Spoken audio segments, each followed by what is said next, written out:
Hello everyone, hello from Spain. I'm Diana Bravo, Product and Marketing Manager of Visionix Iberia.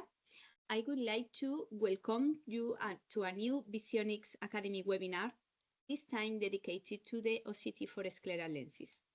It's a great pleasure to introduce Juan Bolivar. Thank you very much for accepting our invitation. Juan is an optometrist graduated from the University of Granada and expert in advanced clinical optometry from the European University of Madrid. In addition, he is fellow of the European Academy of Orthokeratology and Myopic Control. He is also a regular speaker at the Vision by Design Congress, the annual meeting of the American Academy of Orthokeratology and Myopia Control. Currently, his work is very focused on advanced contact lenses and especially in the control of myopia, combining his work in his center with the university. After the webinar, you will receive the recorded session with a link where you will be able to send us your questions and comments. Now is your turn, Juan. I hope you enjoy this webinar. Muy bien, y como bien ha dicho Diana, al final dejaremos unos minutos para preguntas. Os voy contando un poco de cómo va a ir la charla hoy. La charla hoy, aunque aquí veis una lente de contacto, en este caso una de Ortho-K encima de una córnea, no va a tratar de lentes de contacto, no va a tratar de polo anterior casi nada, aunque vamos a hacer alguna pequeña matización. Hoy voy a simplemente, en un primer bloque, situarnos un poco lo que podemos hacer con una OCT, en este caso, con la OCT iView de OptoView, cuáles serían los protocolos que podríamos introducir en nuestro día a día para una revisión rutinaria o para una revisión un poquito menos rutinaria. Y una vez que conozcamos lo que podemos hacer, sí vamos a llevar, como siempre me gusta, esta utilidad a la práctica clínica diaria con ejemplos de casos reales que en su día tuve hace ya bastante tiempo de cómo guiarnos y cómo remitir. El hecho de introducir una OCT en nuestro servicio, en una óptica, siempre a veces se escucha aquel dicho de que tener una OCT es aquello de que quieres ser pseudo-oftalmólogo, y yo no lo veo así, la verdad.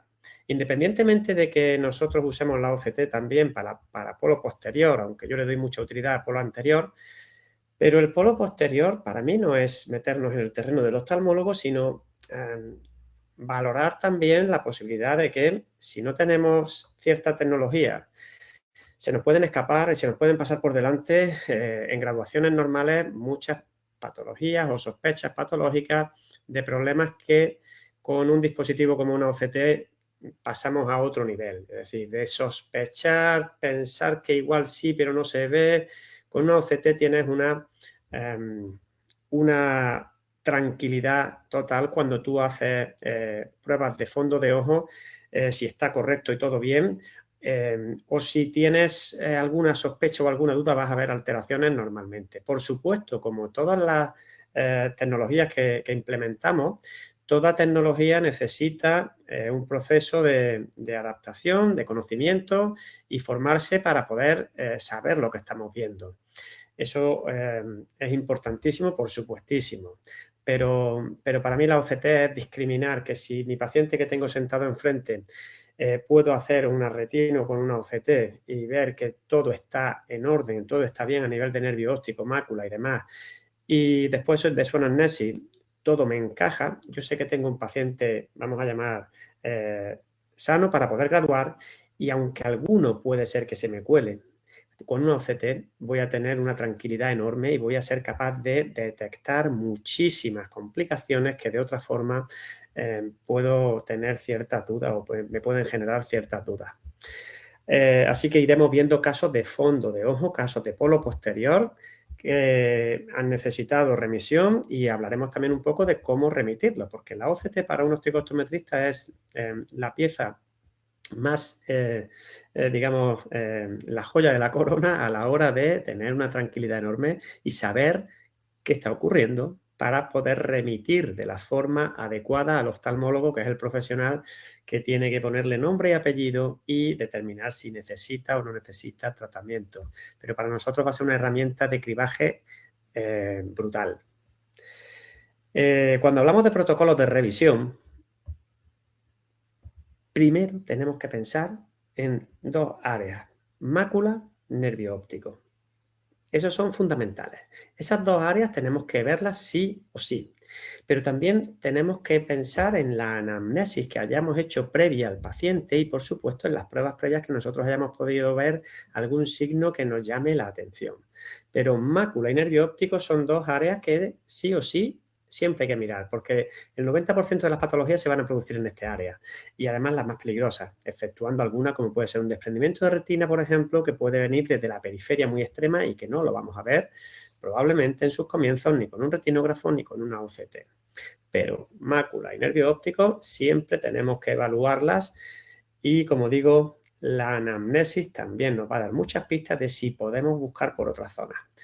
Vamos a hablar de mácula. ¿Qué herramientas tenemos con nuestra OCT? Bueno, la herramienta, digamos, de cribaje más sencilla para un paciente sano. Yo suelo hacer un paciente sano que me viene, o aparentemente sano, que viene a graduarse, y yo quiero hacer un examen completo en el cual yo quiero saber cómo está su mácula, cómo está su nervio óptico, y si está todo bien, yo continúo con mi examen, pero para ello el wellness nos aporta rapidez y precisión para poder evaluar de una manera conjunta cómo está la retina central, la mácula, y nos hace un retina map, ¿vale? Y además nos hace un GCC, un análisis de la capa de fibras ganglionares, que es aquella que nos permite saber cuando hay un glaucoma que está empezando, que nos permite ver cambios en esa capa, de tal forma que nos hará sospechar de la posibilidad de un glaucoma. Esa es una prueba conjunta que es muy rápida y para cribaje o screening es fantástico. Ahora bien, si yo detecto alguna alteración cuando hago ese wellness, me gusta hacer un retina map. ¿Por qué? Porque el retina map es como un cubo de la retina central que nos mide espesores y podremos ver también segmentado un poquito, hacer un barrido y poder verlo. Lo vamos a ver aquí. Este sería un retina map, ¿de acuerdo? Aquí podemos ver en cada uno, en este caso, de estos 7 cortes, podemos ver qué ocurre debajo, qué ocurre en medio, qué ocurre atrás. ¿Por qué me gusta el Retina Map? Porque la mayoría de los oftalmólogos, cuando tú remites, lo que quieren es tener este mapa de espesores, por supuesto, además de las imágenes, puesto que muchas veces los tratamientos que ellos van a poner o la manera de entender ellos entienden prácticamente todos ese cubo que vemos aquí, lo entienden prácticamente todos como algo habitual que casi todas las OCT van a dar. El lenguaje, digamos, la prueba en la que nosotros nos vamos a intercomunicar mejor con el oftalmólogo, a pesar de que haya otros cortes que puedan dar más detalle. Pero el Retina Map te permite hacer un seguimiento. Y además con el Retina Map nosotros podemos hacer un seguimiento de tal forma que la comparativa que yo tenga de ahora con la prueba que haga dentro de un mes, dentro de 3 o dentro de 5, el propio software me permite hacer una comparativa de evolución, ¿de acuerdo? Y eso es fantástico. Con el wellness normalmente no vamos a tener la posibilidad por ahora de esa comparativa de evolución. Por lo tanto, wellness en mi protocolo estaría metido como habitual o fácil para hacer un screening, y si veo alguna cosita que no me cuadra o alguna cosita que es alterada, ya hago un retina map específico para primero enviar al oftalmólogo y para segundo tener una comparativa posterior para ver la posible evaluación. Pero como os he dicho anteriormente, también nos puede ocurrir que para ver mácula nosotros tengamos o queramos hacer un detalle más fino, y para ello, si bien en la anamnesis o bien en el Retina Map tengo alguna zona concreta que quiero ver mejor, podemos utilizar el crossline o el radial, que sería una toma más concreta.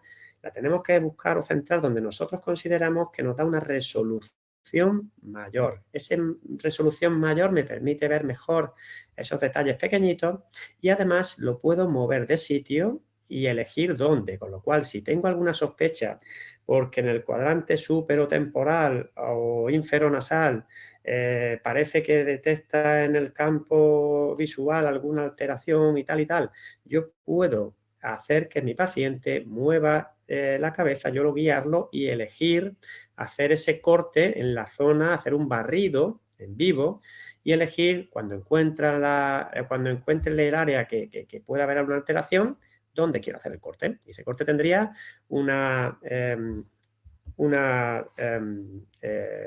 una resolución muy alta. Bueno, aquí podemos ver, por ejemplo, este caso es de una DMA. La segunda parte que no se nos puede olvidar en nuestro protocolo, queremos saber qué pasa en el nervio óptico. El nervio óptico es la otra parte que no se nos puede pasar por alto evaluar. Y para ello normalmente vamos a tener la posibilidad de hacer un GFC específico, aunque el Wellner ya te lo hacía también, ¿vale?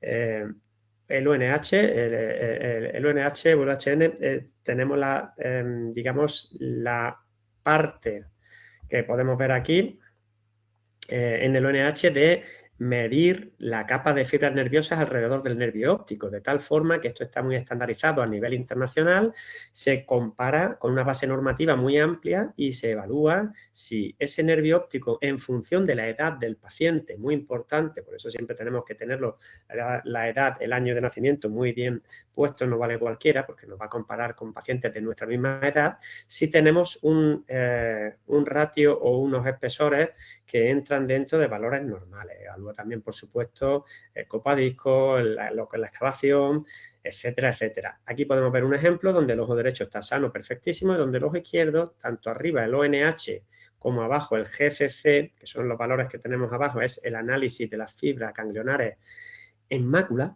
Esas fibras ganglionares son las primeras que se alteran cuando hay un defecto glaucomatoso. Cuando tenemos un defecto de fibras ganglionares en mácula, normalmente se va a ver también un defecto en la capa de fibras nerviosas a la hora de evaluar el ONH, de tal forma que provocará un defecto de campo. En este caso, como vemos aquí, el paciente en el ojo izquierdo tiene un glaucoma bastante marcado. En este caso era un glaucoma pseudofoliativo. Pues por eso hay tantas diferencias. Para ello, para poder evaluar, siempre tenemos que hacer, y nos va a pedir al menos la primera vez que evaluamos al paciente, hacer un escáner o una OCT del nervio óptico sobre la cual se van a hacer las futuras lecturas de capa de fibras nerviosas del ONH. Normalmente esto lo requiere y lo hace la primera vez, pero este escáner de nervio óptico además va a tener otras ventajas porque vamos a poder ver en vivo cómo queda ese nervio óptico, ¿de acuerdo? Y aquí podemos ver también uno de esos mapas que me permite ver un análisis de cambio. El análisis de cambio lo que nos va a permitir es evaluar cómo está, digamos, un nervio óptico con respecto a la siguiente revisión, y podemos ver tanto en esta gráfica, que es una muy extendida y muy habitual, y que os familiarizaréis con ella en el momento en que tengáis una OCT, porque es quizás clave, podemos ver estas diferencias entre la línea azul y la línea morada, el área de pérdida de ese mismo ojo entre una revisión y otra. ¿De acuerdo? Y estas comparativas son muy útiles, sobre todo para ver la evolución de un glaucoma o los cambios a nivel macular. Y dentro del protocolo de revisión, a mí me gusta también hacer un mapa paquimétrico, evaluar la córnea con un mapa paquimétrico que me sitúe, que yo sepa qué espesores tenemos en córnea, para también unirlo con la presión intraocular que maneja ese paciente. Y en algunos casos tendréis la posibilidad, si tenéis ese mapa epitelial, que no está en todos, pero es una opción que a mí me encanta.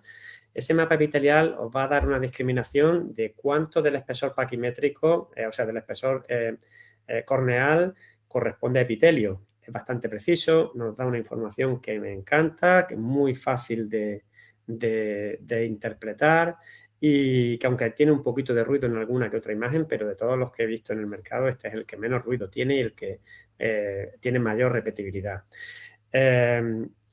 Aquí también yo suelo usar, si con lámpara yo he detectado que el paciente puede tener un ángulo relativamente estrecho cuando usamos lámpara con Van Herink, por ejemplo, o un paciente hipermétrope que yo ya veo que puede ser sospechoso de, me gusta usar el Cornea Angle, que es una herramienta de un solo corte que me permite irme al ángulo y poder medir el ángulo.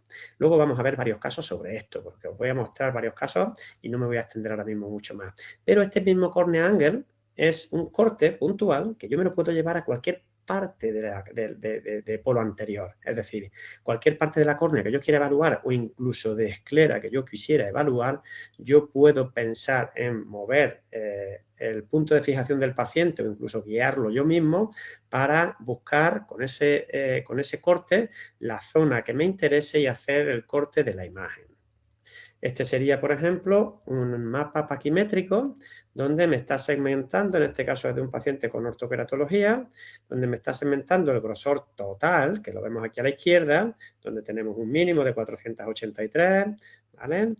Y me está segmentando a la derecha el mapa epitelial. Y en el mapa epitelial se ve perfectamente cómo tenemos una zona de adelgazamiento central, que es lo típico que ocurre en ortoqueratología cuando aplicamos en este paciente era para -4 dioptrías, creo recordar, y unas áreas donde aquí tenemos un colorcito un poquito verde más clarito, donde hay un pequeño engrosamiento también en medio periferia, ¿de acuerdo? Aquí podemos ver el cambio, el análisis de cambio que ya también os decía en las otras, en nervio óptico o en mácula, también lo disponemos en el mapa paquimétrico y podemos ver en este paciente cómo antes y después de ortocar tenemos una serie de cambios. En este caso no hablamos del mapa epitelial, sino del mapa total. Se podría hacer igualmente del mapa epitelial, el pre y el post, pero podemos ver un poquito los cambios a nivel de grosor que va quedando antes de ortocar y después de ortocar, por ejemplo, ¿vale? No solo para ortocar, pensar para muchas cuestiones, un queratocono que quiere evolucionar, este mapa es muy útil, o cualquier patología que pueda alterar la córnea, cualquier distrofia, inclusive también como a partir de una inflamación termina quedando una cicatriz, todo eso lo vamos a poder ver. Un edema, cuando hay un edema podemos ver la evolución y es fantástico, es una herramienta muy útil ante la sospecha de edema.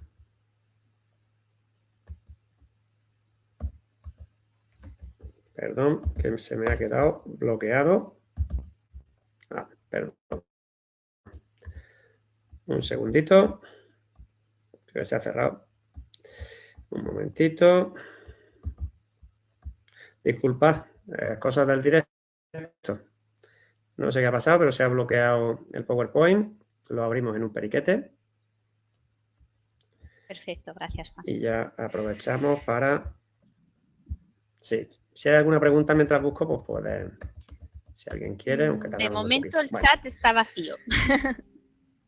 Vale, ahora viene la chicha, ahora viene lo bueno. Bueno, vamos a empezar con los casos clínicos, porque en principio el protocolo, como yo os digo, sería mirar mácula con básicamente el wellness, si hay algo más, retina map, evaluamos el nervio óptico, UNH y GCC, y evaluamos mapa paquimétrico. Que la anamnesis nos pide algo más, buscamos. Que no, con esos tres tenemos un análisis muy completo para saber situarnos. Y vamos a los casos clínicos.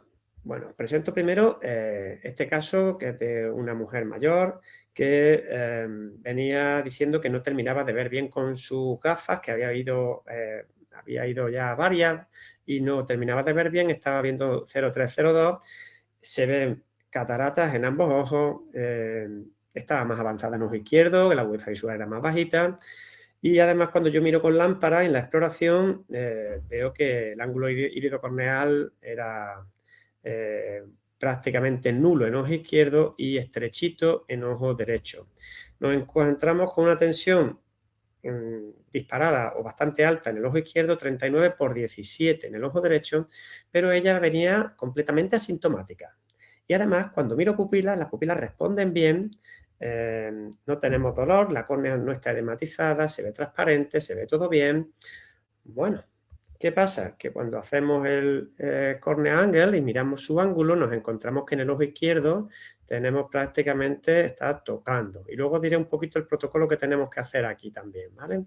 Este tipo de protocolo que deberíamos de plantearnos hacer.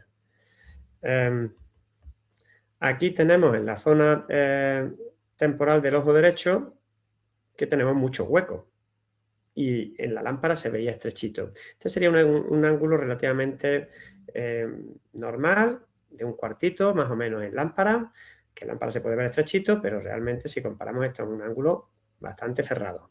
Mi consejo, debéis de hacer 2 cortes para poder remitir y luego lo vamos a ver un poquito más, ¿vale? ¿Por qué 2 cortes? Porque no va a estar homogéneo en los 360 grados, ni muchísimo menos. ¿Qué nos encontramos en esta mujer? Pues que en el ojo izquierdo, cuando yo hice el ONH y el GCC, mostraba que estaba todo razonablemente bien. Me dice que está todo dentro de norma, ¿vale? No viene con síntomas de ningún tipo. ¿Qué hacemos? Pues evidentemente tenemos que remitir. Aunque no tenemos sintomatología, la clínica que tenemos nos hace estar intranquilos, por supuesto, y tendríamos que remitir.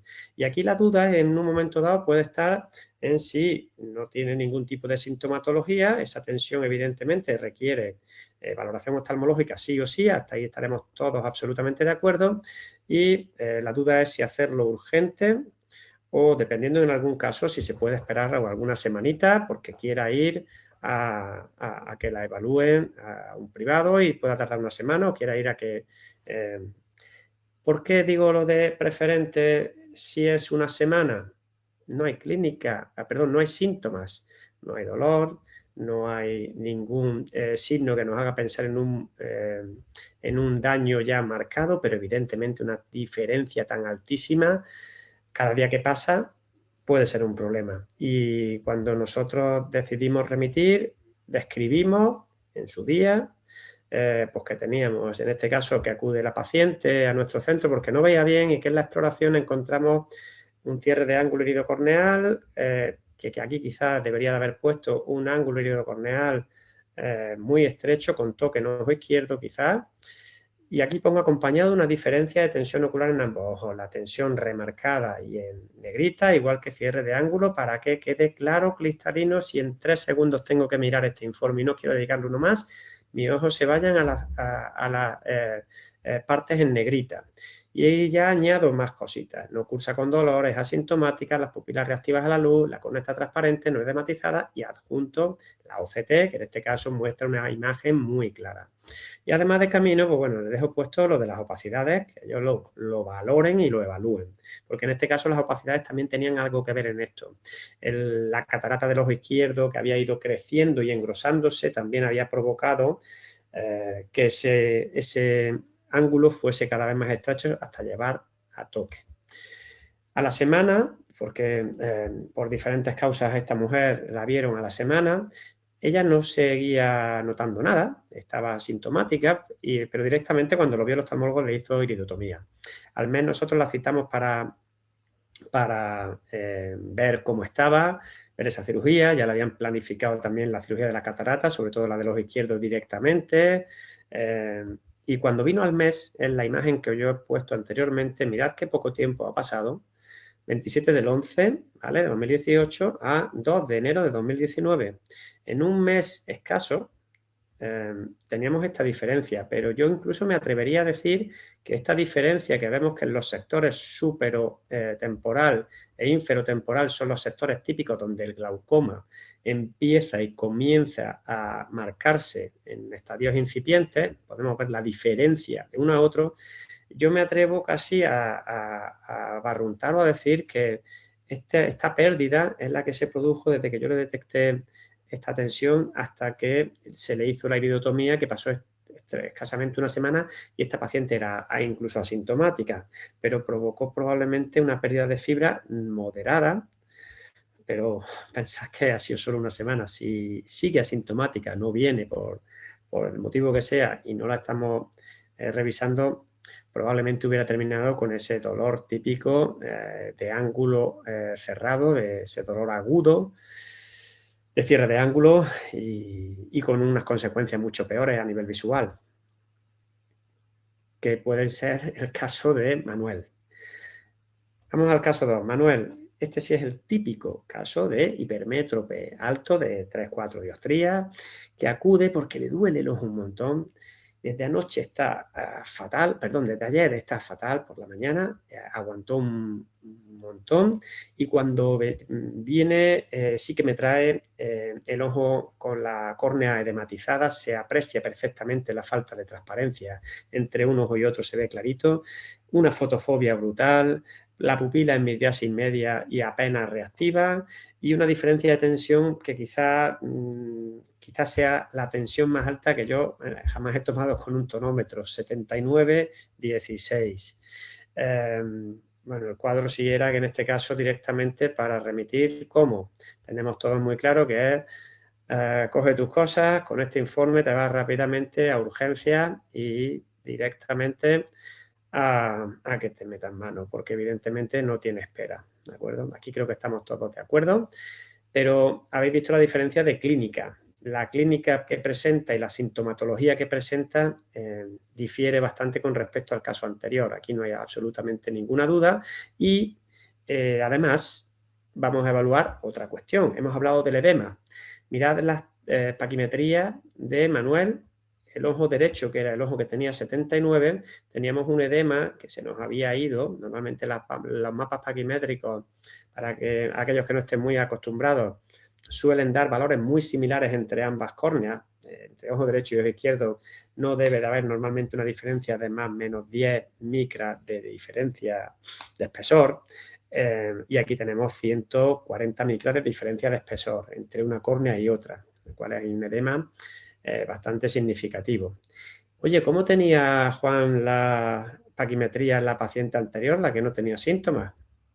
Así, paquimetría finas, pero muy similares entre ambos ojos, que como veis aquí en este caso, si vemos las mínimas, 480, 482, o en la zona central, pues prácticamente no difiere mucho. Es decir, lo que os comentaba anteriormente de que suelen ser muy similares. Pero cuidado con alarmar, porque es muy habitual, y aquí quiero dar un pequeño punto de atención. Cuando tenemos un dispositivo nuevo, empezamos a ver cosas raras y empezamos a asustarnos cuando vemos algo que no nos cuadra y a remitir de cualquier manera alarmando. Hay que ser coherentes y conocer muy bien en qué casos debemos de remitir y cómo, y en qué casos quizá hay que ser un poquito más cautos.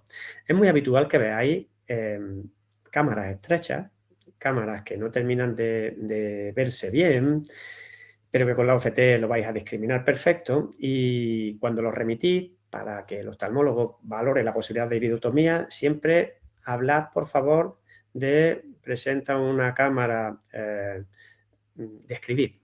No digáis que le mando para derivación para hacer iridotomía, no, describir simplemente. Ruego valoración de la profundidad de cámara anterior, adjunto imágenes de OCT, bla, bla, bla, bla, bla, bla.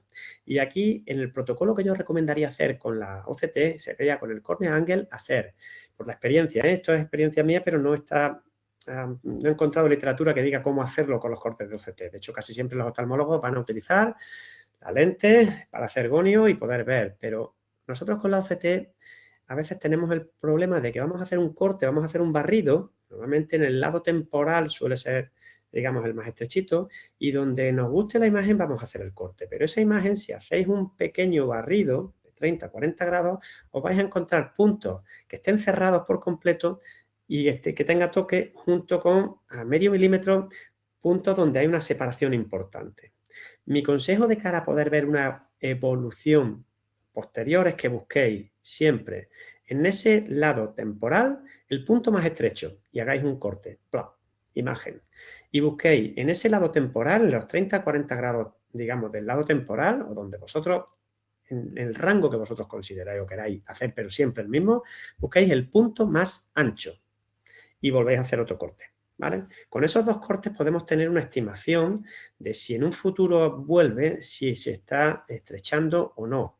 Y por favor, no derivéis alarmando si no hay clínica y si tengo un punto donde hay toque y corte, digamos, hay una sinequia o toquecito en esa entre córnea y cristalino, perdón, entre córnea e iris, si al lado o más arriba o más abajo tenemos paso. Tened en cuenta que varía mucho también el tipo de iris. No es lo mismo un iris muy pigmentado, un iris muy oscuro, muy pigmentado, como un iris muy clarito.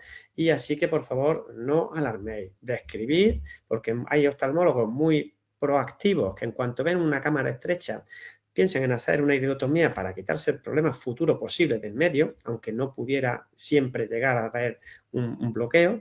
Y hay oftalmólogos que os pueden llegar de vuelta diciendo que eso está perfecto, que para qué lo mandas.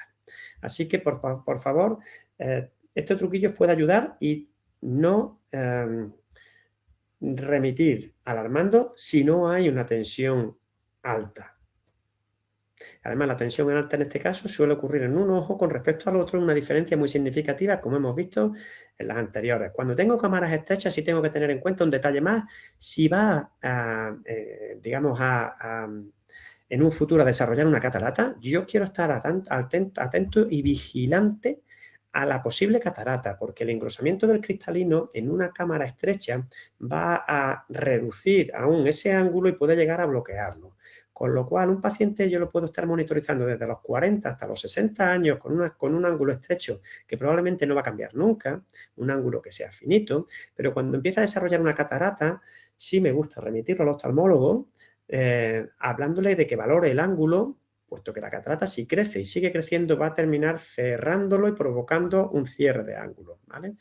Ahí sí que tenemos que estar un poquito atentos, ¿vale? Esta sería un poquito una imagen donde vemos que aquí hay un toque, como decía anteriormente, y aquí hay otro toquecito, y estos son pacientes que se han derivado y que no les han hecho nada porque en los laterales sí que teníamos que estaba todo bien. Estaba todo razonablemente bien y no se derivaron. Vuelve a quedarse, jolín, se me queda la presentación otra vez bloqueada, no sé qué pasa. Ahora, vuelve a salirse. Perdona, no sé por qué, el PowerPoint me está empezando a fallar. Ahora. A fallar. Vale. Vale, aquí tenemos en este caso a Pedro, y aquí os voy a hacer también una mezcla de cómo escribir un poquito un informe de cara a su médico de cabecera, porque en este caso es paciente asintomático, tensión normal, y a pesar de que hay toque, que es lo que os decía, os lo he puesto un poquito aquí con esta idea de que si vemos esto nos alarmamos, pues a Pedro se le remite, en este caso a través del médico de familia, porque es una revisión rutinaria y no por urgencia. No hay ningún tipo de signo, ni la tensión, ni ninguna otra cosa que nos haga pensar que esto está cerrado, y hay áreas donde ese ángulo está un poquito más ancho, pero yo quiero que lo vigilen y que sea el oftalmólogo el que decida si necesita o no necesita. Lo mando por vía ordinaria en este caso y diciendo que recomiendo valoración oftalmológica preventiva ordinaria, en este caso de estos hallazgos descritos. Este sería, digamos, un poquito la imagen que yo le hago para el oftalmólogo, que a veces podemos hacer informes diferentes para el oftalmólogo, un poquito más extensos o más específicos, que para el médico de cabecera, que lo único que necesita en muchas ocasiones es que le contemos simplemente, que le demos una justificación de por qué tiene que remitir al especialista. Pero al oftalmólogo sí me gusta ponerle pues, que la tensión está normal, que aunque hay contacto en algún punto, como puede ser aquí, presenta una tensión normal y que recomiendo valoración oftalmológica preventiva. Punto. ¿De acuerdo? Esto es lo más habitual. Los otros dos anteriores que os he puesto no son tan frecuentes, este es muy frecuente. Aún así, evidentemente, si Pedro estuviese a punto de desarrollar catarata, porque me lo voy a inventar, tiene 65 años y está empezando a pacificar el cristalino, está empezando a perder, hay que remitirlo. ¿Vale? ¿Urgente? No. Si no hay síntomas de clínica, no. Pero sí advirtiendo de que tiene que verlo.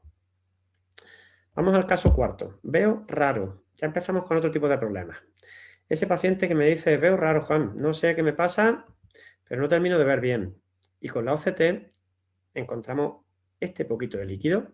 ¿Veis esta zona que se ve aquí? Subretiniana, tenemos esta parte del líquido subretiniano que incluso vemos que aquí despega incluso más allá de justo la fóvea, subfoveolar, perdón, más allá de justo la fóvea en toda la zona macular, con un poquito de líquido. Y en este caso remitimos de esta manera. Mirad las agudezas visuales, ¿eh? Veo raro, pero es que veo unidad. Este nos lo comeríamos con patatas, con una retinografía probablemente, nos lo comeríamos con patatas con lo que es la agudeza visual. Aquí sí que Amsler es una herramienta que aquellos que aún no dispongáis de OCT os puede dar pistas, pero la OCT nos da luz a qué es lo que está pasando, ¿vale? Entonces aquí sí me gusta dejar anotado pues, que presenta Amsler alterado, porque aquí, aunque vea unidad, la queja es de las metamorfopsias que está provocando este líquido que queda debajo de fóvea. Entonces, Amsler alterado y en el fondo de ojo se aprecia una alteración macular compatible con acúmulos serosos en las capas más externas o simplemente presenta una alteración macular, lo que no sepáis lo que puede ser, y la imagen. Me gusta anotar la agudeza visual porque vean que es que tiene una agudeza visual buena en este momento, por si mientras que yo lo derivo hasta que llega, puede empeorar. Y con esto se remite, ¿de acuerdo? Para el médico, si en un momento dado tuviésemos que remitir para algún paciente que viene completamente asintomático y queremos que lo vuelvan a ver o que consideremos que sea por vía ordinaria, aunque en este caso yo no considero que sea por vía ordinaria, se describiría con algo más sencillo, algo tal que así, por ejemplo. No hace falta escribir tanto. Vamos al caso 5. Uno que nos dice que veía, o una que nos dice que veía últimamente mucho peor que antes. Cuando la miramos con un ojo pasa de 0,8 a 0,3, que cuando intento mejorar con gafas en la refracción no me mejora con gafas. Es una persona mayor, ya empezaba a tener catarata. Siempre lo que pongo aquí es lo más sencillo, decir, esto la culpa es de la catarata. Esto será cosa de las cataratas y tal y tal. Es el cajón desastre donde es fácil echar culpa, pero cuando miramos dentro nos encontramos con este patrón. Juan, ¿qué es lo que vemos aquí? Vale, miramos esto con mucho detalle y está súper mega ampliado para poder verlo bien, ¿vale? Aquí tenemos una pequeña alteración y pongo si lo notaríamos en Amsler por aquello de que también es una herramienta que nos puede servir para que aquellos que puedan tener sobre todo líquido subfoveolar sean conscientes de si, o incluso también una membrana epirretiniana, sean conscientes de si algo está cambiando. Una herramienta que yo uso mucho para dar en casa. Y una alteración tal que esta se vería más o menos así en Amsler. El paciente la describiría así. ¿Y qué es lo que tenemos aquí? Bueno, lo que tenemos aquí es una paciente que tuvimos que remitir en su momento. Teníamos una imagen retinográfica anterior, en 2011, que estaba perfecta, y una posterior en la que se veía una alteración, como vemos aquí, la imagen completa, y esta es esa zona. Por cierto, todas estas drusas que se ven en la periferia, veis que están completamente ajenas a mácula. Son típicas de la edad, pero no significa que tengamos una DMAE. La zona macular está, digamos, libre de todas esas drusas, ¿vale? Entonces no se puede considerar que esto sea una degeneración macular asociada a la edad, porque precisamente la única zona donde no hay drusas es en la mácula. Sí que es un envejecimiento de retina, pero no una degeneración macular. Y centrándonos en nuestro caso, ¿qué vemos aquí? Esta OCT, ¿vale? Esta OCT donde se aprecia perfectamente en la retina, se intuye, y cuidado porque si la ves muy rápido puede parecer normal, pero aquí se ve perfectamente el agujero macular que presenta esta paciente con un roto total, es un agujero total, no un agujero lamelar, y podemos ver perfectamente la inflamación adyacente con zonas de líquido intrarretiniano que provocaban esta pérdida. ¿Podríamos remitirlo en un momento dado también de esta forma? Pues podríamos remitirla, que en este caso es como se remitió, describiendo la agudeza visual de uno, de otro y teniéndolo un poquito, como decía, con la evolución que hayamos visto si tenemos información previa. Muy bien, vamos al caso 6. Veo torcido con ojo izquierdo. Esto de torcido, de veo raro, de veo tal, tenéis que preguntarle la anamnesis, porque muchas veces los pacientes no ven bien, pero no saben explicarse, porque realmente cuando hay distorsiones, metamorfopsias o similares, es difícil explicarse, es difícil. Y nosotros lo que hicimos fue, en este caso, mandar un informe, y ahora después veremos la imagen, de que la paciente acude a remisión porque desde hace tiempo presenta mala visión con su ojo izquierdo, refiere ver las líneas torcidas. En el examen se aprecia una alteración macular con Amsler positivo. en la zona superior de la mácula del ojo izquierdo, provocando un arrugamiento de retina y de vasos. Se adjunta imagen, ahora vamos a verlo. Su agudeza visual ha bajado de unidad a 0,7. Y añado, importante el detalle, pero lo que más le incomodan son las metamorfopsias. Luego, valoración oftalmológica y debajo pongo agudezas visuales que se consiguen y la refracción. El tema de las metamorfosias es muy importante. ¿Por qué? Porque las metamorfosias vienen producidas por todas estas arrugas que vamos viendo en la retina que se va arrugando por culpa de esta capita que tenemos justamente aquí encima, que es una membrana epirretiniana o maculopatía en celofán. Se le llama de muchas maneras, pero la más común quizás es membrana epirretiniana. Esta membrana lo que va haciendo es provocar un crecimiento, es un crecimiento anómalo que se produce en la capa más interna de la retina y a veces tiende a arrugarse, a contraerse, y en esa contracción arrastra la retina provocando un engrosamiento de estos tejidos y provocando un arrugamiento que provoca metamorfopsias principalmente, y en casos, digamos, muy severos, una pérdida de agudeza visual. ¿Por qué pongo lo de las metamorfopsias? Porque en este caso esta membrana epirretiniana, dependiendo de qué oftalmólogo lo vea también, normalmente suelen ser bastante conservadores a nivel de actuación ante una membrana epirretiniana, pero cuando hay muchísimas metamorfopsias es conveniente describirlo, porque según los criterios diferentes criterios que había, antiguamente se hacía en función de la agudeza visual que alcanza ese paciente. En este caso, este paciente alcanzaba una agudeza visual de 0,7, una agudeza visual buena. Sin embargo, esta paciente, que era inglesa, describía muchísima incomodidad, hasta el punto de que terminaba todas las noches guiñando y cerrando un ojo por la incomodidad de las metamorfosias cuando veía la televisión, porque le incomodaba muchísimo. Fijaos la comparativa de la retino, porque aquí podéis ver muy bien cómo los vasos han cambiado, y lo vais a ver con el pre y el post. Mirad por favor a la imagen de la izquierda, voy a hacer varios cambios y mirad cómo el transcurso y la posición de los vasos, estos vasitos de aquí, perdón, mirad cómo cambian la posición, y es porque cuando llegamos aquí, toda esta área más blanquecina que se ve, lo que ha hecho es arrugar y contraer, haciendo que estos vasos pasen, que estos vasos pasen de estar en esta posición, que es su posición natural, que teníamos en 2012, y que en 2017, tras la cirugía, casi había recuperado su forma original, en la zona intermedia en 2015, donde se nos había quedado súper arrugado. ¿De acuerdo? Es decir, después de la cirugía, viendo el pre y el post, después de la cirugía, vemos que había mejorado otra vez mucho, y también hay bastante literatura al respecto de que en algunas ocasiones el actuar antes o después va a depender de lo que se considere que pueda afectar a la zona foveolar. Después de la operación volvió a tener buena agudeza visual, 0,8 más. En este caso ella había perdido mucha agudeza visual desde que yo la vi hasta que la operaron, pasó un año y pico, y ya no estaba en 0,7, ya estaba en 0,4. Y una metamorfosia horrorosa. Es decir, fue un proceso lento. En cualquier caso, ninguna membrana debéis de remitirla por vía urgente o por vía inmediata, muchísimo menos.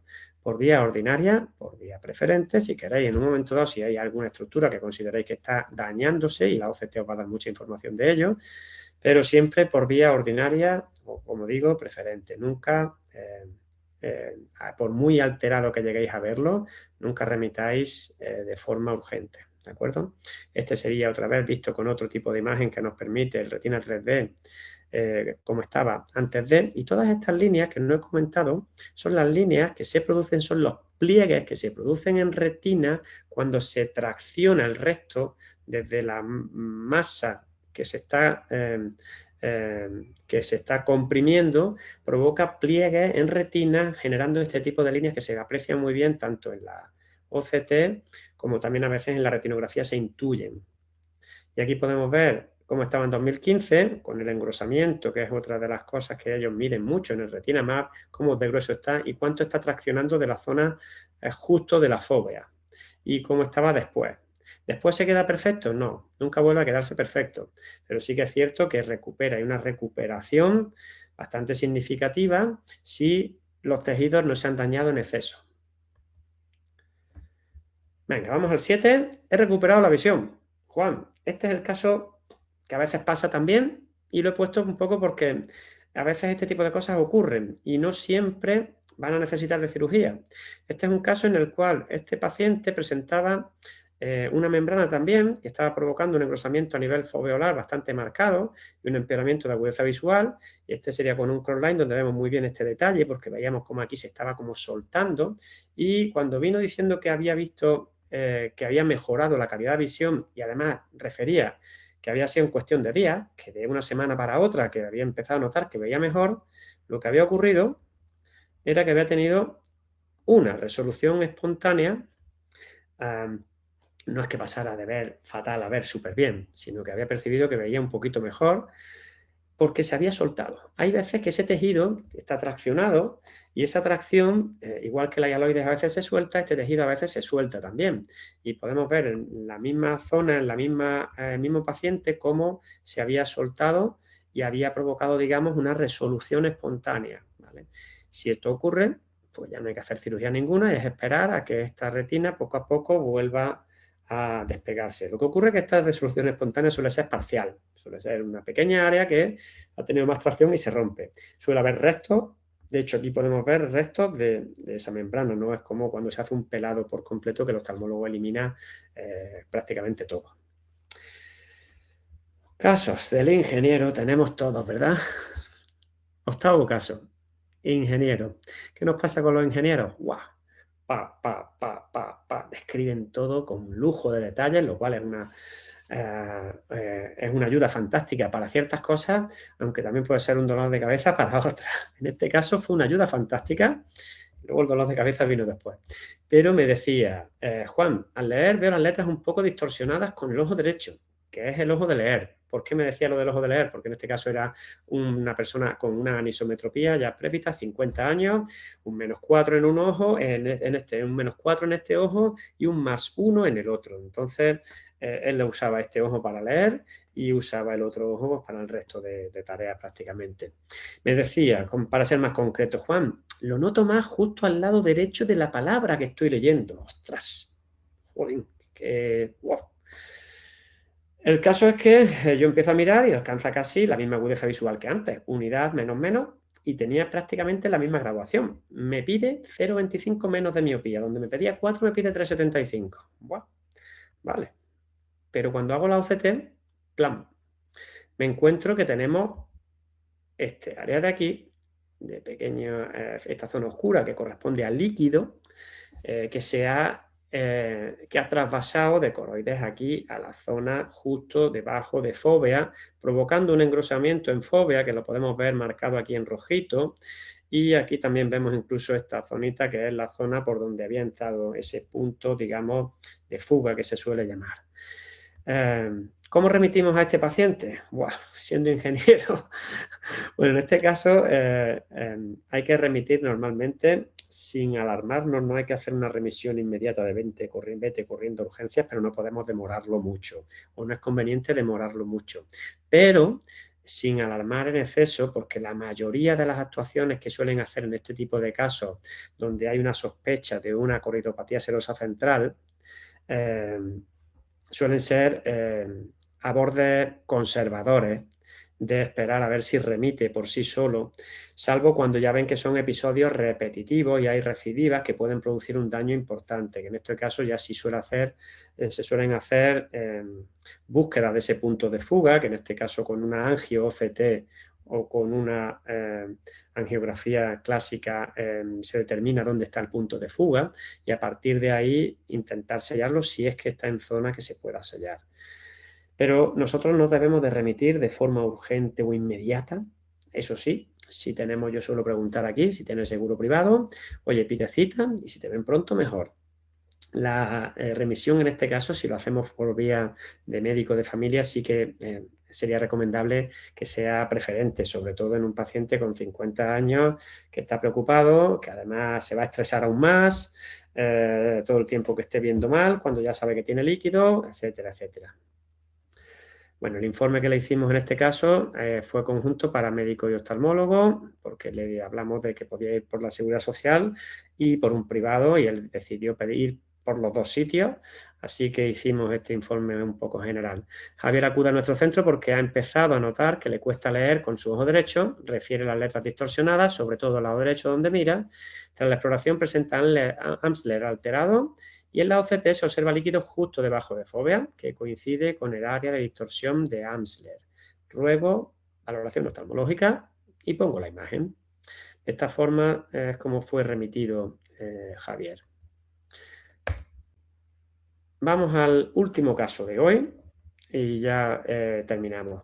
Niña que viene con dolor de cabeza. Después de explorarla, pues no me queda del todo claro que sus dolores de cabeza sean por culpa refractiva, digamos, de que tenga una hipermetropía latente, un astigmatismo no compensado, etcétera, etcétera. Hacemos retino y nos encontramos con estos nervios ópticos que se ven borrosos. El borde de la papila no está bien definido, hay borrosidad en el borde, pero cuidado porque hay otros detalles que nos hacen pensar que igual no está tan mal. Es decir, los vasos sanguíneos se pueden ver, incluso los pequeñitos, perfectamente, con lo cual esto pues, nos puede dejar un poquito más tranquilo de no pensar, porque si hubiese un papiledema, en este caso por capilateral, normalmente estos vasos pequeñitos sobre todo se entierran por el edema que se produce. Aunque esto sea un signo que digo que nos puede dejar ligeramente tranquilos, no nos tenemos que echar a valiente y hay que remitir sí o sí, pero nos deja más tranquilos cuando vemos un caso así donde los vasos no están difusos y borrosos, aunque el borde sí, y veis esta línea que se intuye aquí, que parece que está sobrelevado, pero hay que remitir. Y en este caso teníamos con la OCT una sobrelevación brutal de este tipo y veis estas bolitas que se ven aquí, estas bolitas son drusas enterradas en el nervio óptico.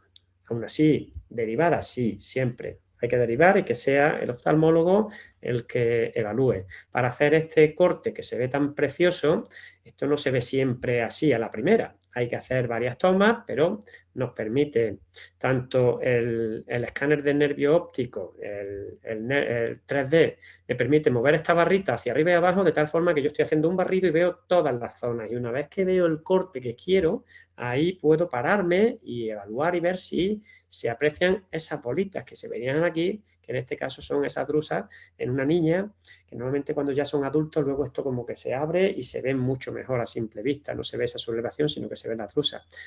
Una imagen que os he puesto para que también lo tengamos un poco en cuenta. Los valores están muy por encima de la media porque el grosor se ve alto, están altitos, pero aquí aparece en blanco, Juan. ¿Y por qué aparece en blanco? Pues porque por la edad de la niña no hay registro comparativo con quienes comparar, ¿de acuerdo? A veces os vais a encontrar cuando tengáis en un paciente joven la base normativa sobre la que se compara es a partir de cierta edad pensando en glaucoma. Podéis ver aquí muchos cortes donde hemos ido haciendo cortecitos en distintas zonas hasta que hemos encontrado en este la imagen que buscaba. Y aquí podemos ver también en 3D, muy bonita, cómo se puede ver la retina, podemos jugar, o sea, podemos hacer virguerías, ¿vale? Aunque esto es un poquito más de cara a enseñárselo al paciente, de cara a la galería. Yo antes lo hacía mucho, ya el tiempo no me da, no lo uso, pero es una herramienta muy bonita y quería aprovechar para dejarlo puesto aquí en este caso. Así que abrimos preguntas.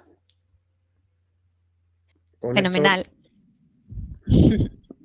Pues muchísimas gracias, Juan. Yo creo que es muy interesante verlo así en casos aplicados. La verdad es que resulta muy, muy interesante verlo en forma práctica. Pues en preguntas tenemos una preguntita por aquí de Pedro que nos dice, bueno, ya la dejó al principio de la charla y te cuento un poquito. Nos comenta, diferencias significativas en micras, en mapa paquimétrico para considerar que hay un edema significativo, ya que hay cierto error entre medidas. Vale, pues lo que he dicho anteriormente, normalmente las diferencias entre un ojo y otro no van a variar de más de 10-15 micras. A ver, si tenemos una diferencia de 20, 25 micras, tampoco hay que ser más papistas que el Papa. ¿Puede ser que haya un pequeño edema? Puede ser.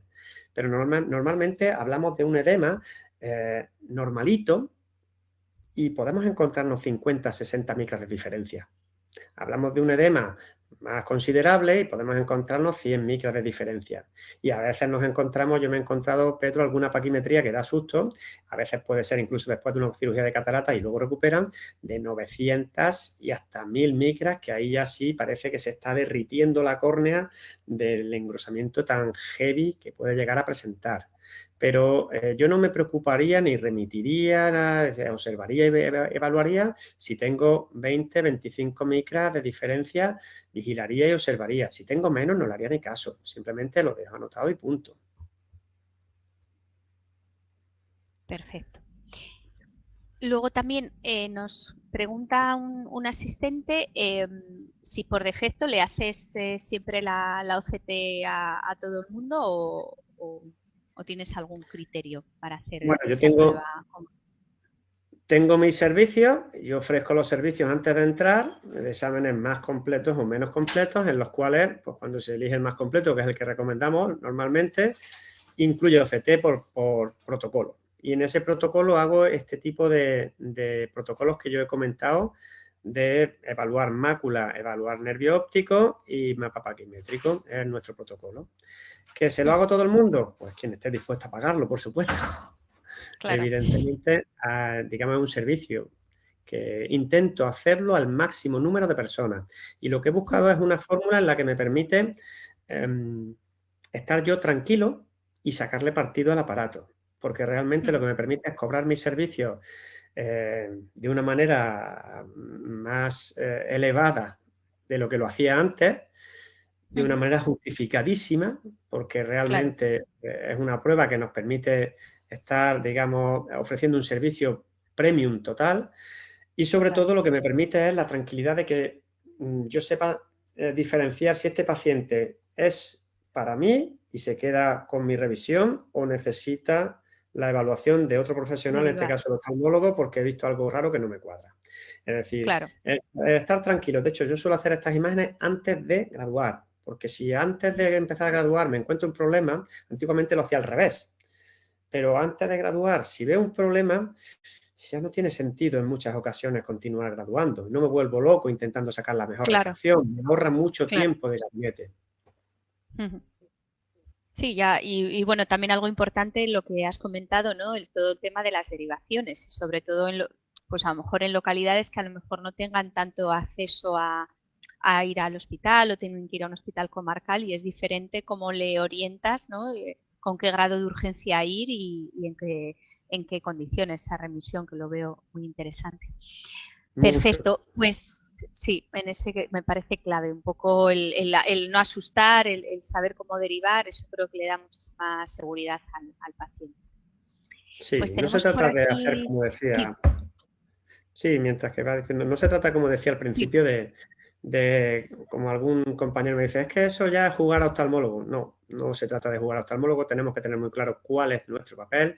Nuestro papel es poder hacer un screening y si alguien entra por mi puerta con unidad de agudeza visual y no hago esto, probablemente me lo coma con patata y ese paciente en muchas ocasiones llegue tarde al tratamiento oftalmológico que requeriría. ¿De acuerdo? Entonces, la OCT lo que me permite es que cuando veo que algo no me cuadra, poder derivar antes de que esta alteración pueda generar un daño. Genial, muchas gracias, Juan. Pues recojo otra pregunta de Esteban, esta es un poquito más técnica. Nos dice, para medir el ángulo iridocorneal, mejor en temporal de ambos ojos, a 45 y 135 grados, por ejemplo. No, Esteban. Yo te aconsejo que busques, yo he probado a hacerlo, pero es que te diría que lo mejor sería buscar al final de ese lado temporal el punto, digamos, más estrecho y el punto más ancho. En cada paciente va a ser diferente. Piensa que la irregularidad que genera un iris va a hacer que de este punto a este punto que ha variado 5 grados puedas tener toque y un hueco enorme. El hecho de que tú te vayas siempre por protocolo a 45 o a tal, es que luego la toma no es tan sencilla, no vas a elegir el mismo punto. Si tú eliges, sin embargo, haciendo un barrido que lo puedes ver en vivo, lo estás viendo en vivo, y ves que está en la zona más estrecha, ahí lo hago. Si yo luego veo y veo que está en la zona más amplia, ahí lo hago. Y la siguiente vez lo vuelvo a evaluar. De hecho, como os he dicho, esto no es algo que esté protocolizado a nivel, no hay un consenso internacional. Esto es lo que yo he visto que quizás me permite estar más tranquilo para una posible evolución después de llevar muchos años con OCT. Después de casi 12 años con OCT, yo quiero tener una manera de poder medirlo y digamos, evitar asustarme, y esta es la manera que he encontrado más fácil. Pues muchas gracias, Juan.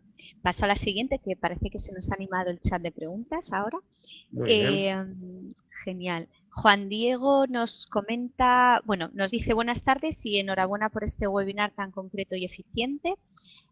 Con esta OCT es posible capturar imágenes o copiarlas o cortarlas para adjuntarlas en un informe. Me refiero a un informe hecho con WordOffice o lo que usemos. Sí, lo puedes exportar todo. Es decir, tienes la posibilidad de exportar imágenes en JPG y tú adjuntarlas. De hecho, yo los informes que hago, lo que suelo hacer es exportar la imagen en JPG, que te exporta la pantalla, ya viene predefinida, y adjuntarla en mi informe, o también tienes la posibilidad de hacer una exportación propia del informe propio que te da el software. Pero me gusta exportar las imágenes como tal y adjuntarlas en el informe que yo quiera escribir. Y ya lo modelas tú y haces tu PDF final. Sí, perfecto. Y tanto puedes exportar tanto la imagen de la captura como las mediciones, como las comparativas de evolución, que son muy útiles en un glaucoma, en un problema macular que se ha visto el pre y el post tratamiento, por ejemplo, cuando hay una inyección vítrea y demás, que eso al oftalmólogo le ayuda mucho porque en muchas ocasiones no es el cómo está, sino de dónde es la viene. progresión. Efectivamente. Perfecto. Tenemos otra de Carolina que, bueno, yo creo que esta ya la hemos contestado porque nos comenta en qué momento del examen se hace la OCT antes de graduar o después, que justo hemos hablado de ello ahora en las dos preguntas anteriores. O sea, que eso un poco reforzar, ¿no? Que al final el protocolo te facilita mucho antes de graduar porque luego ya puede ser que descartes hacer una refracción en la que a lo mejor te vuelvas loco encontrando una calidad visual que es imposible de lograr. Sí, de hecho, a ver, todo tiene sus pros y sus contras. Su punto de mira depende de cómo lo miremos. Yo prefiero hacerlo antes. Me permite saber si tengo delante un ojo más o menos normal o alterado. Me permite cambiar o añadir preguntas a mi anamnesis que voy haciendo mientras que voy haciendo esas pruebas o durante el momento de sentarse. Pero sí es cierto también que en algunas ocasiones, después de la exploración de lámpara, por ejemplo, vuelvo porque en lámpara veo algún detalle que quiero hacer algún corte, por ejemplo, en córnea, porque he visto con lámpara una alteracioncilla que no había visto anteriormente en el mapa paquimétrico. Y luego tengo que volver, digamos, a hacer otra OCT. Es decir, se complementan, hay pruebas que se pueden complementar y a lo mejor tienes que volver. Pero he visto mucho más útil, más práctico y a nivel de saber quién tienes delante, me parece más interesante hacer las pruebas previas a la refracción porque ya sabes qué tipo de ojo tienes delante. Claro. Perfecto, pues otra preguntita por aquí. Ángela nos comenta de tiempo, ¿no? Que en todo ese protocolo que haces la revisión completa, graduación y OCT, tiempo. A ver, una vez que la coges, por supuesto, como todo en la vida, tiene su curva de aprendizaje, pero ese protocolo que yo he dicho completo de analizar mácula, de analizar nervio óptico y de analizar paquimetría, una vez tú tienes una curva de aprendizaje no te lleva más de 10 minutos. 10 minutos con tranquilidad. Evidentemente hay pacientes que pueden ser que colaboren un poco menos y a lo mejor tardas un poquito más. Bueno, pero lo normal, de media, en 10 minutitos tú puedes tener todo hecho sin tener que estar corriendo. Sí, que al Inclusive final es un menos, tiempo incluso menos. menos. Es muy Cuando rápido, es muy coges rápido. la práctica, sí, son capturas que se hacen rápido. ¿Te has encontrado problemas con pupilas pequeñas o qué tamaño Eh, pupilar determinarías que te no, va? No, la ¿no? OCT, una de las ventajas que tiene también, que algunos retinógrafos, como bien sabemos, pues con pupilas pequeñas no terminan de dar una buena calidad de imagen. La OCT sí que te permite, incluso en pupilas pequeñas, poder obtener la imagen que tú quieres. Sí que es verdad que una pupila grande nos ayuda. La combinación un poquito más complicada es pupila pequeña y catarata central. Ya. Pupila pequeña y catarata central al final te está buscando, digamos, un poco, te está limitando la calidad de la imagen que tú obtienes. Pero con pupilas pequeñitas, esta mañana mismo, y acabo de hacérsela esta mañana a un paciente inglés que tendría una pupila de 1,5 milímetros, micropupila, Sí, que es sin problema ninguno. micropupila, ¿no? De cabeza a alfiler. Sí. Genial. Pues nada, por aquí yo creo que las he recogido todas. Bueno, tengo ahora una justo de Alba Riera que nos dice: al valorar córnea en mapa paquimétrico, ¿siempre también la utilizas? Al valorar, voy a leer otra vez la pregunta. Al valorar córnea en mapa paquimétrico, ¿siempre también la utilizas? Sí, es decir, cuando el mapa paquimétrico me sirve, digamos, es la prueba que yo suelo hacer de córnea, vamos a decir, en mi screening o en mi protocolo. A partir de ahí, como he dicho, si yo he visto en lámpara algún detalle que no me cuadra, que no me gusta, un ángulo estrecho en lámpara, hago en la otra. ¿Qué ocurre? Que muchas veces cuando estoy haciendo el mapa paquimétrico, ya también me suelo mover con el joystick directamente un poquito y veo cómo es el ángulo. Si yo el ángulo lo veo normal, paso, ¿vale? Si yo el ángulo lo veo estrechito, no. ¿Qué pasa? Que en aquellos que no quieren la OCT, cuando en vez en lámpara un ángulo estrecho, sí que les digo, oye, deberíamos de hacer esta prueba para tener monitorizado cómo está. Y muchos después de hacer esa screening con lámpara me permiten, o ya si quieren, pagar, digamos, esa diferencia. Pero el mapa paquimétrico sí lo hago como protocolo, siempre, digamos, para, digamos, tener esa información que aunque suele mantenerse casi siempre igual y está bien, pero lo tenemos introducido como protocolo. Se tarda muy poquito, si es que es muy rápido. Si es que, Sí, es es rápido. más, anteriormente para lo que habéis dicho, tú puedes tener preestablecidos tu protocolo, de tal forma que cuando tú terminas una prueba automáticamente te salta la siguiente, con lo cual no tienes que salirte, buscar, ahora clicar, voy a hacer esta prueba, sino que tú tienes tu protocolo preparado, estandarizado, de las 4, 3 pruebas, 5 que tú quieras hacer, y tú una vez que terminas una, automáticamente se te abre la siguiente de cada ojo, con lo cual es que la toma y la captura, si eres rápido, incluso haciendo el más completo, son 2,5 minutos por cada ojo, no es más, incluso Sí, no menos. es más. Mucho menos, porque además tenemos una ventaja. A diferencia de un retinógrafo que el flash nos deja deslumbrado y que el paciente se queda un minutito así un poco de aquella manera, con la OCT el paciente no nota nada, está cómodo, está bien y te permite que tú en un tiempo muy, muy corto, que como digo, si no nos entretenemos y no vamos al meollo, en 5 minutos está todo hecho de sobra, en 10 con explicaciones. Perfecto. Genial. Nada, se nos animan las preguntitas. Vamos a terminar con esta de María José, que nos dice: buenas tardes, ¿intentas trabajar siempre con los mismos oftalmólogos por el hecho de que ya te conozcan y no sientan posible intrusismo? Muchas gracias, muy buena explicación como siempre. Pues depende, al final todos tenemos en la zona oftalmólogos que sabes que te puedes estar tranquilo de que te van a hacer caso, y oftalmólogos que a lo mejor pues, pueden ser un poquito más,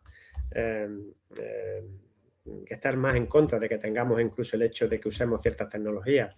Pero la tendencia actual es que cada vez hay más oftalmólogos que valoran muy mucho el que nosotros podamos hacer ese cribaje y ese screening, porque al final lo que le estamos es sirviendo al paciente en bandeja de plata, porque si nosotros conseguimos detectar un problema antes de, probablemente el resultado después de la visita al oftalmólogo sea mucho mejor y su trabajo también va a lucir mucho más.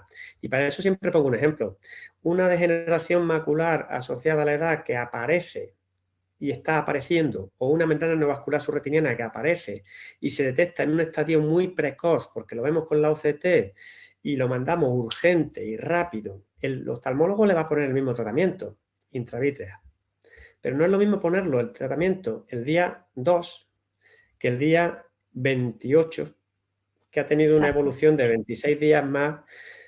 El oftalmólogo poniendo el tratamiento pronto va a tener una recuperación visual el paciente brutal o muy buena o mucho mejor que la que pueda tener cuando ha estado muchos días extravasando fluidos y generando daños que por mucho que consideramos el paciente al final tú le puedes decir sí, esto está muy bien, está muy seco, pero como haya dejado daño como en esa imagen de la degeneración macular que os he enseñado, eso ya queda como un escotoma. El paciente no percibe recuperación visual. Entonces, los oftalmólogos cada vez más son más receptivos a este tipo de pruebas como screening. Lo que no tenemos es que meternos a diagnosticar y sí a describir signos y síntomas, que es donde podemos tener problemas si nos metemos a diagnosticar. Y, por supuesto, siempre que nuestro objetivo está claro cuál es. Queremos los pacientes sanos y el que no sea sano o sospechemos que pueda no ser sano y tener alguna patología, lo que quiero es remitirlo. Exacto. Perfecto, pues nada, ya estarían recogidas las preguntas. No obstante, si os ha quedado alguna, pues a mi correo electrónico podéis enviarme y yo se las hago llegar a Juan sin problema. Nos comentáis también y nos dais feedback. Os haré llegar un correo también con la grabación, tanto los que estáis aquí, los asistentes, como los que nos han podido unir al directo.